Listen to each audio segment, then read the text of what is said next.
Muy buenas noches, bienvenidos a este hermoso lunes que hoy Dios nos regala. ¿Cómo han pasado el día? Espero que bien. Le doy la bienvenida a nuestro pastor Raúl Brunelli. Buenas noches, pastor, ¿cómo le va? Muy buenas noches, gracias Mónica. Estoy mirando acá el monitor y veo como que el pelo te lo mueve el viento, debe ser el viento de las montañas. El viento de las montañas. Pero bueno, la verdad que ya es de noche, acá nuestro operador, Paul, nos está manteniendo el sol, parece, ¿viste? Manteniendo el sol. Pero estamos contentos de encontrarnos nuevamente y compartir esta semana de oración especial. En conjunto, como distrito, y todos los que nos acompañan, porque esta semana llegamos a los 1000 seguidores de nuestra radio Nuevo Tiempo Concordia, así que estamos contentos, agradecidos a Dios y a vos que nos seguís y nos acompañás. Así es.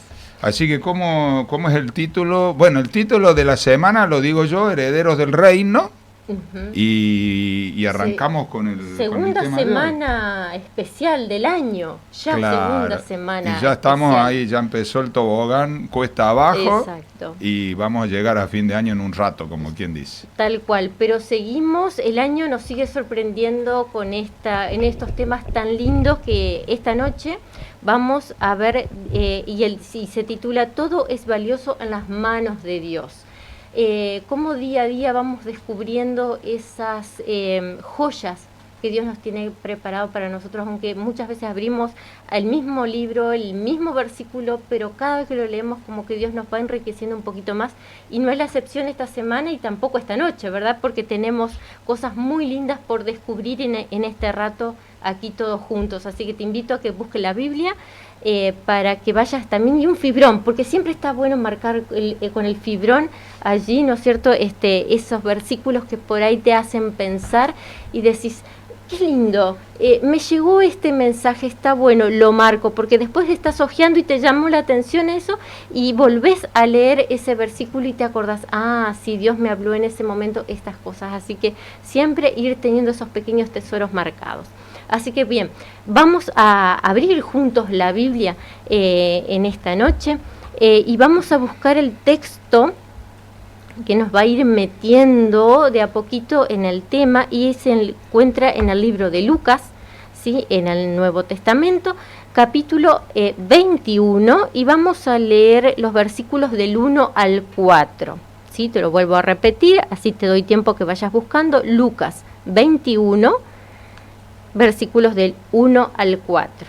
¿Sí? Lo leemos y dice así: Levantando los ojos, vio a los ricos que echaban sus ofrendas en el arca de las ofrendas.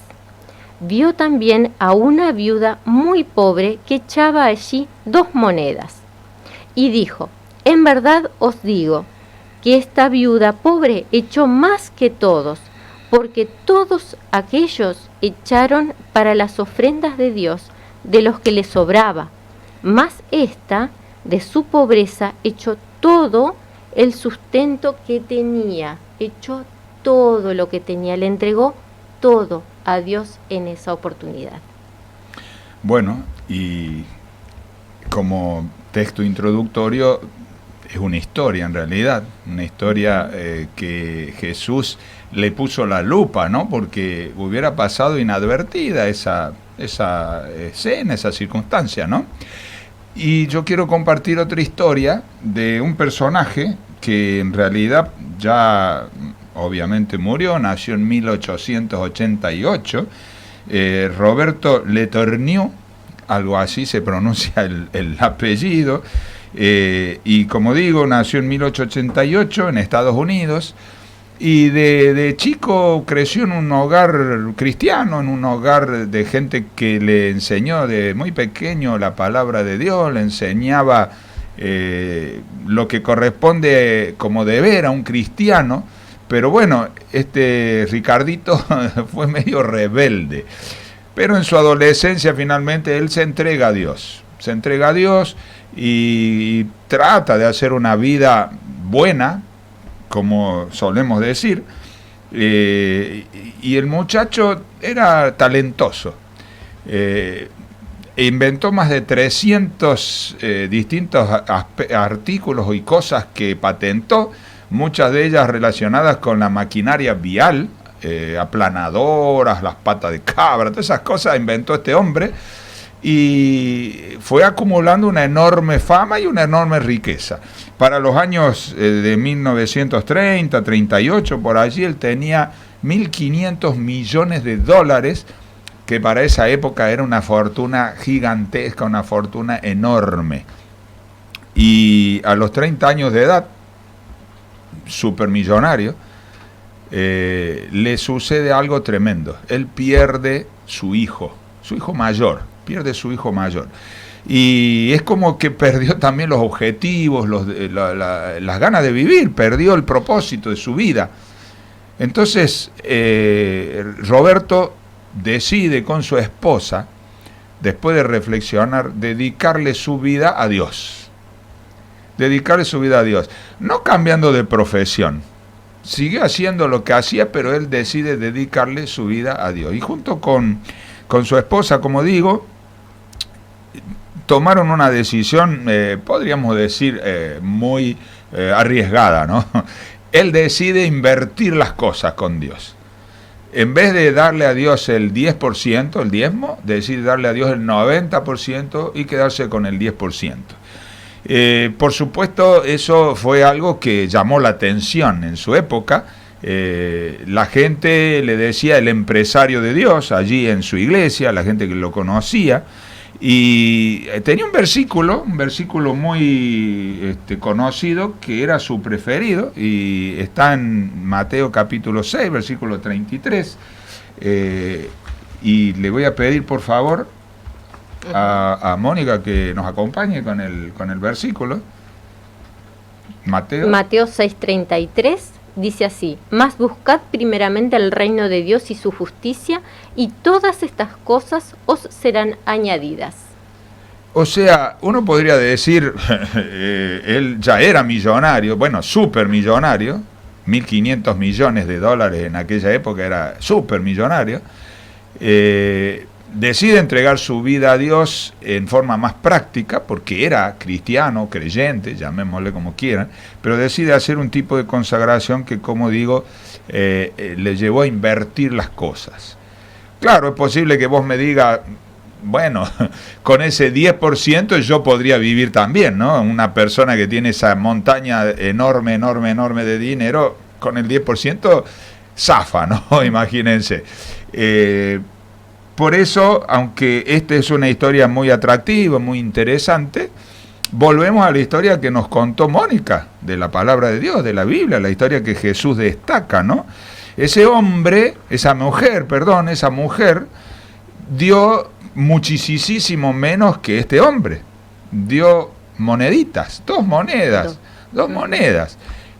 Hoy en día casi yo creo que ni los que te limpian el vidrio ya te aceptan las monedas. Si vos le das moneda te miran feo. Bueno, está bien, una moneda de 10 pesos capaz que zafa, pero aún eso es poquísimo. 2 monedas era poquísimo, es poquísimo, pero sin embargo Jesús lo destacó porque esta mujer dio más que el multimillonario. El multimillonario dio un montonazo, pero lo que le quedaba le permitía vivir bien. Esta mujer dio todo lo que tenía.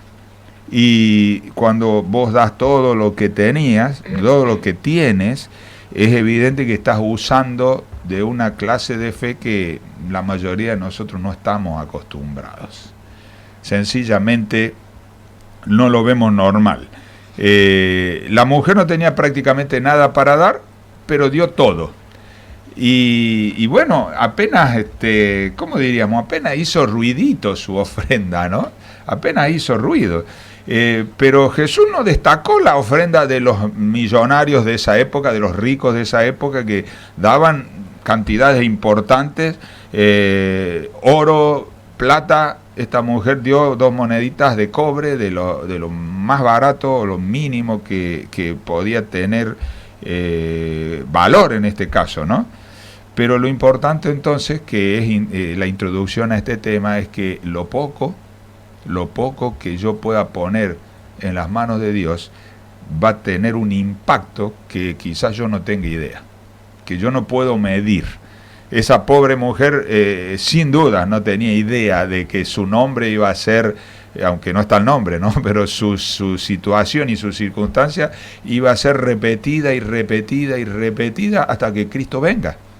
Así que la influencia, el impacto de este acto tan insignificante, todavía hoy no tiene medida, ¿no? Por eso cuando yo pongo en las manos de Dios, puedo hacer diferencia.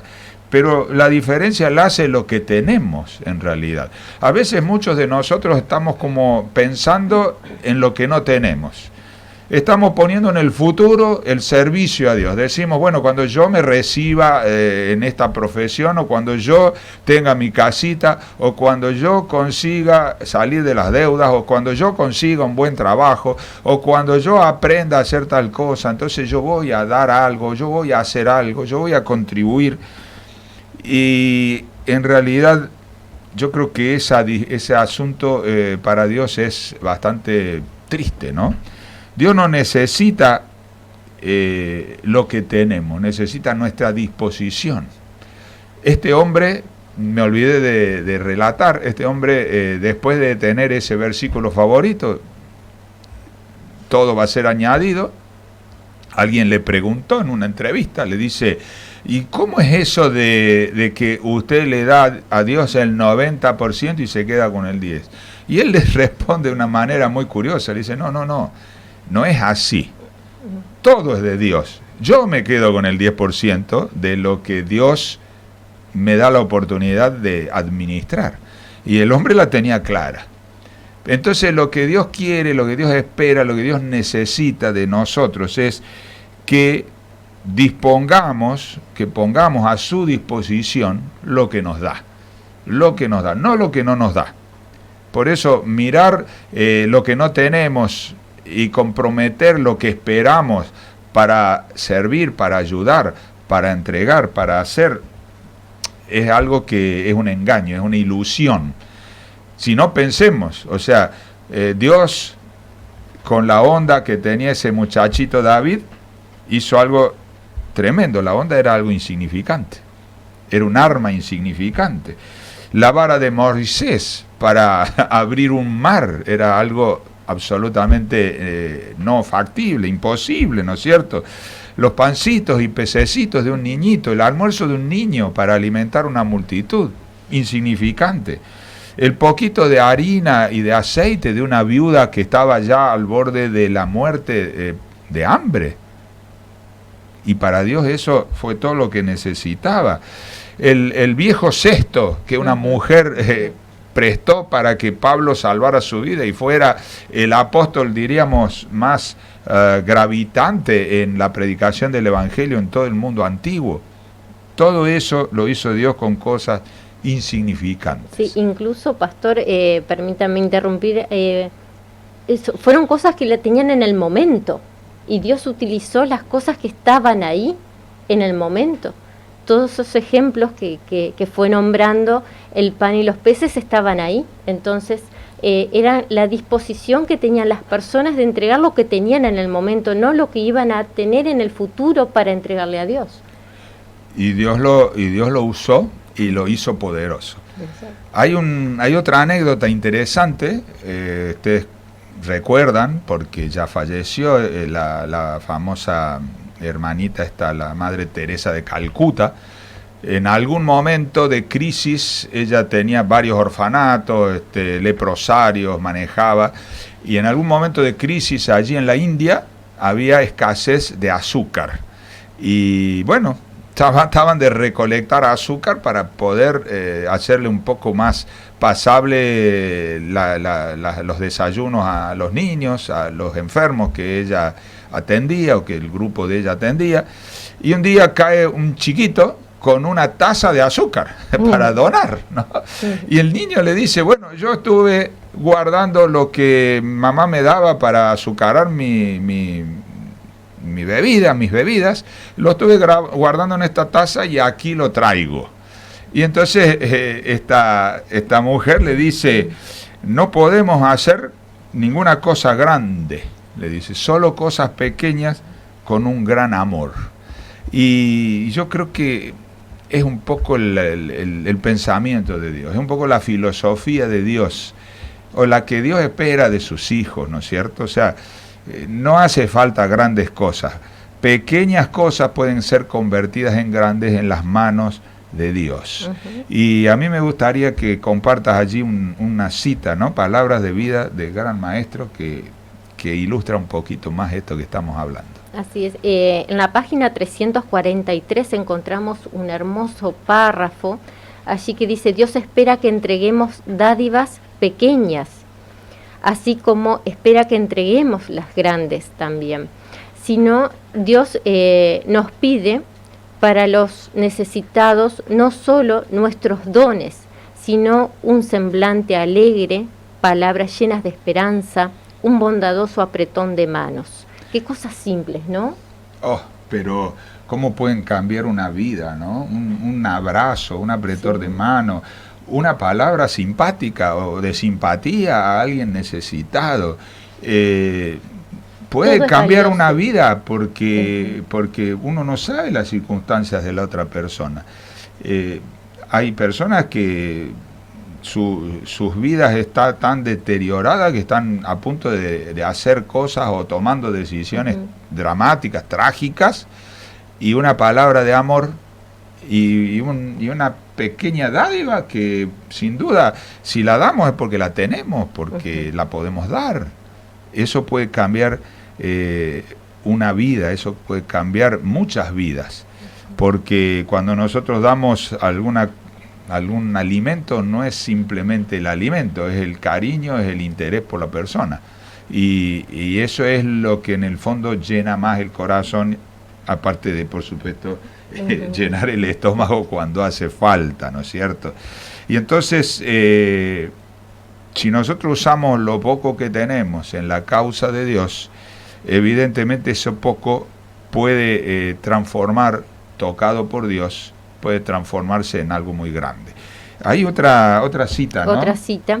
Y antes de leer las citas, así como nosotros tomamos decisiones para vida eterna o para muerte eterna, de acuerdo al tipo de decisiones que tomemos, también nuestras actitudes hacia los demás van a hacer que la persona que reciba de nosotros ese apretón de manos, ese gesto amable, muchas veces ayuden a tomar una buena decisión para vida eterna.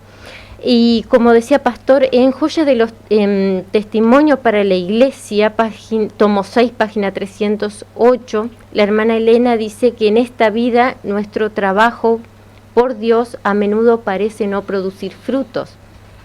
Nuestros esfuerzos para hacer el bien pueden ser arduos y constantes, sin embargo puede ser que no nos permita ver sus resultados.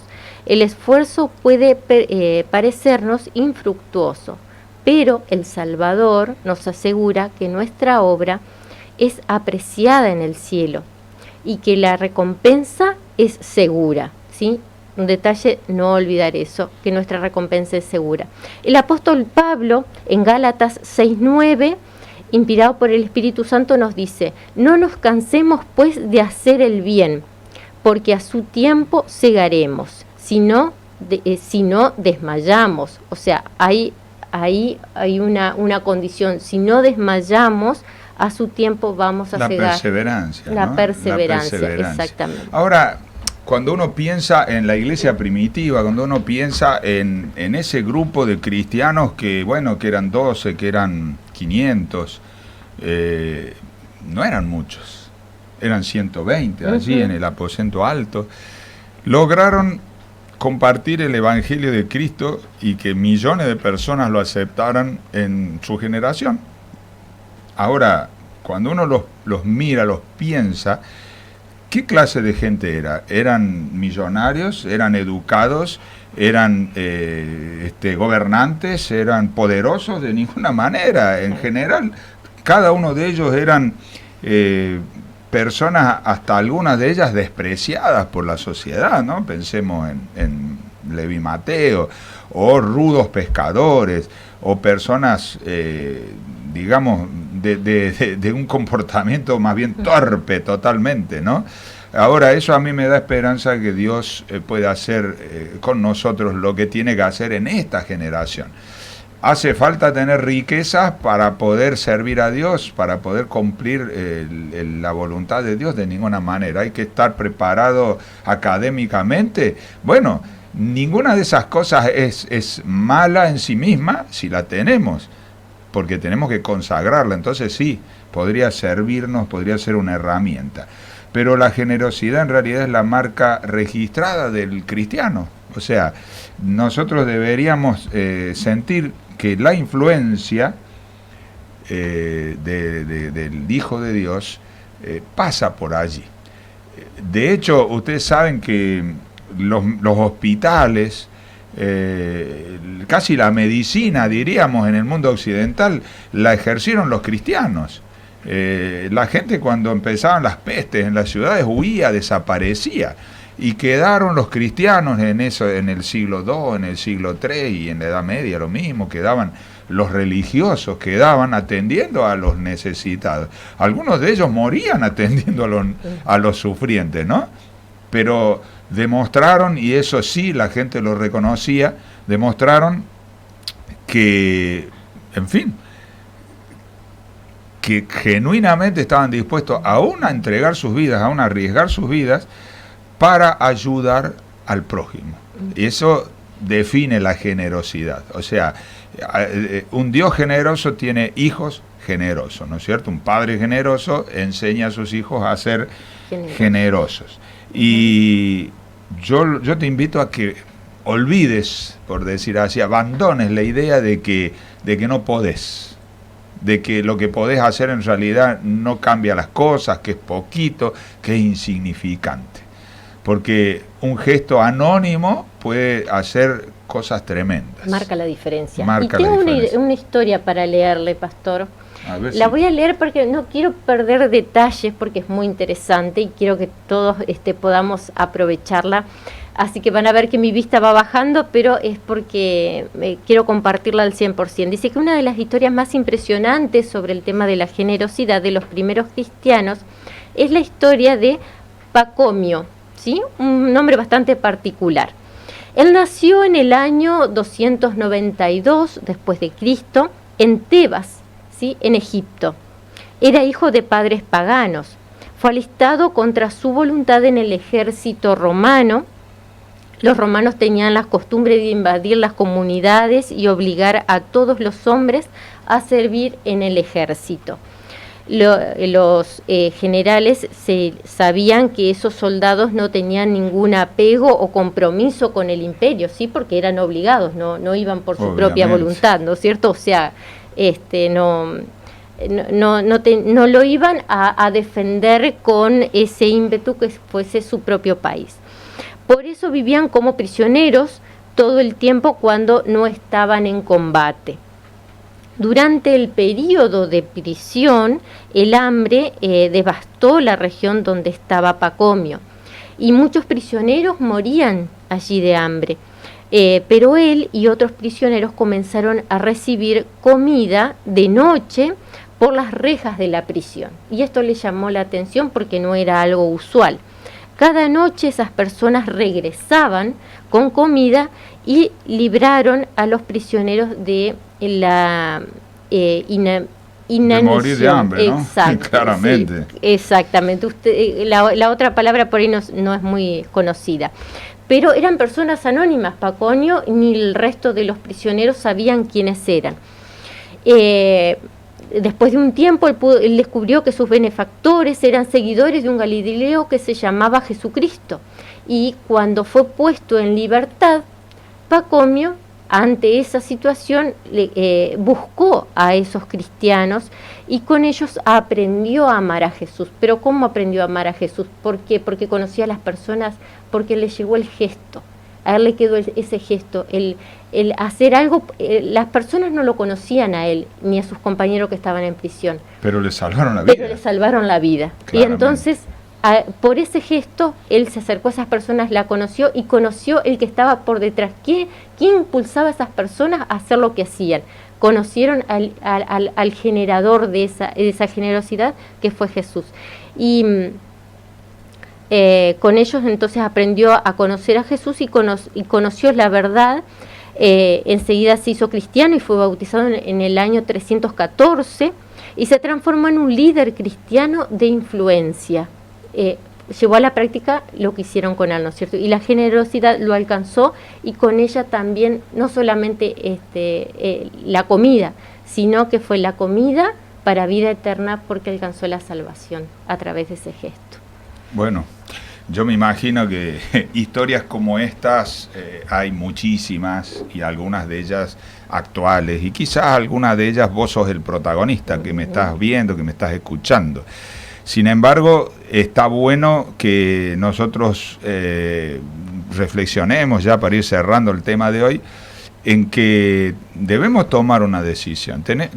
La gente tiene que conocernos o reconocernos como cristianos.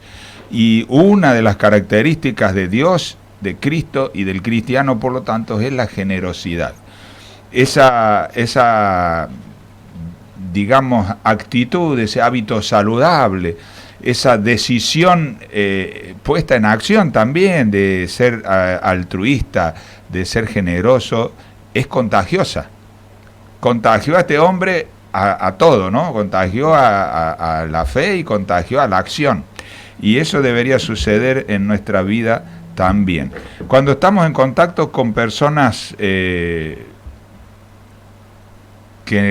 por la circunstancia de la vida Dios permite que las ayudemos, porque podemos, porque tenemos, y no necesariamente es dinero, y no necesariamente es comida, sino que de las miles de formas que uno puede ayudar a una persona en necesidad, cuando vos tenés el alma y la mente abierta, vale la pena permitir que el Señor dirija tus pasos, que el Espíritu Santo te ayude a actuar, a ser práctico, a actuar, a hacer algo por esa persona que está enfrente tuyo en necesidad, no importa cuál sea. La generosidad es una característica de Dios, es una característica de Cristo, y por lo tanto una característica del cristiano. Hay una especie de pequeño poema que me gustaría que compartas con nuestros oyentes en este momento. Sí, es del escritor norteamericano Edward Hale, y dice así: solo soy uno más. No puedo hacer todo, pero puedo hacer algo. Lo que puedo hacer, debo hacerlo, y lo que debo hacer, por la gracia de Dios, lo haré. Bueno, ustedes ven cómo de la necesidad que él percibe va pasando a las decisiones y finalmente a la acción. Con la ayuda de Dios, porque evidentemente es muy difícil vencer el egoísmo, y es muy difícil también entender, reconocer, ver algunas necesidades del prójimo, ¿no? Porque generalmente vemos lo que es, digamos, lo que es sensible, lo que es visible, a eso voy, lo que podemos captar, pero hay cosas que no necesariamente están a la vista y que sin embargo pueden hacer un enorme bien a las personas. Ahora, tenés dos opciones, vivir una vida cristiana arriesgada, porque en realidad cuando uno da, se arriesga también a ser engañado, a que alguien se aproveche, pero es una clase de riesgo que sin duda Jesús corrió, ¿no? Entonces, vale la pena tomar esa decisión, tener la actitud del compromiso para poder desarrollar una fe genuina. Y vivir milagros, porque te garantizo que vos vas a ver los milagros. Dios te va a usar, Dios va a hacer con vos cosas como hizo con la vara de Aarón, sí, también la vara de Aarón, la vara de Moisés, la onda de David, y etcétera, etcétera, los casos que hemos mencionado y los que vos puedas contar como testimonio también. ¿Podemos hacer la diferencia? Sí. Podemos. Tenemos que tomar la decisión. De lo que sí yo te puedo garantizar es que nunca te vas a arrepentir. No quiere decir que la vida puede ser fácil, la vida va a ser intensa, pero va a merecer ser vivida, porque en cada oportunidad, cada vez que tomes decisiones guiado por el Espíritu Santo, vas a ver milagros. vas a ser protagonista de milagros, vas a ser instrumento en las manos de Dios para transformar vidas. Y un día me gustaría escuchar tu historia, ¿no? A algunos de ustedes es posible que nos conozcamos, es posible que nos crucemos en alguna de las iglesias, que nos crucemos en la calle. Y otros seguramente va a ser recién en la eternidad. Pero me gustaría escuchar tu historia. La historia de esa decisión que a lo mejor hoy estás tomando de ser valiente, de ser diferente, de ser cristiano. Un cristiano vivo, un cristiano generoso, un cristiano activo. Y por eso esa decisión es una decisión importante. Jesús decidió dar. El Padre decidió dar a su Hijo.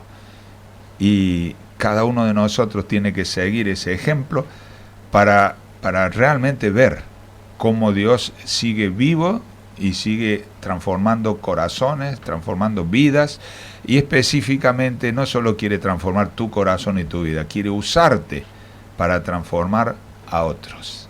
Que Dios te bendiga y bueno, seguimos mañana. Así es, y preparándonos para ser herederos del reino. Amén. Dios te bendiga.